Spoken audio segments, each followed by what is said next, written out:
中国在过去500年没有做出一项可以载入史册的发明创造，意味着我们对人类的贡献几乎为零，比我们的祖先差得好远。中国在世界发明创造的贡献与中国的人口规模太不成比例。中国人口是美国的4倍，日本的10倍，英国的20倍，瑞士的165倍。按照知识创造的指数发放规则，中国的发明创造应该是美国的5.6倍，日本的17.8倍，英国的42.3倍，瑞士的591倍。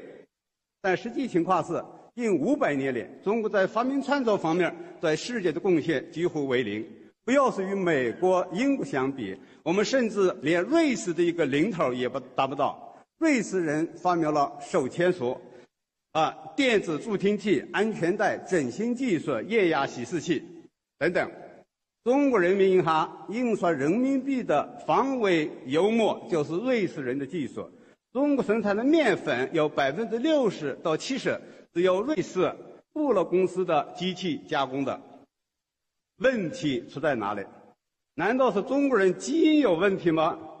显然不是，否则我们没有办法解释古代中国的辉煌。问题显然在我们的体制和制度。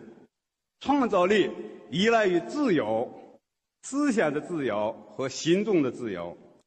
中国体制的基本特点是限制人的自由，扼杀人的创造力，扼杀企业精神。中国人最具有创造力的时代是春秋战国和宋代，这不是偶然的。这2个时代也是中国人在历史上相对最自由的时代。1500年之前，西方不亮，东方昏暗。1500年之后，西方一些国家经过宗教改革和启蒙运动，逐步走向自由和法治，我们才原地踏步，甚至反其道而行之。上海近20万日本人准备回国，上海日本人为何掀起回国热潮呢？背后的原因到底是什么呢？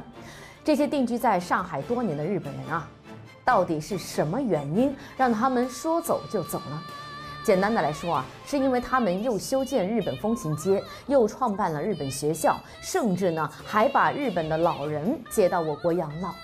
国人对此产生了强烈的抵制情绪，因此啊，他们只能选择返回自己的窝了。对此，我只想说一句：快滚吧！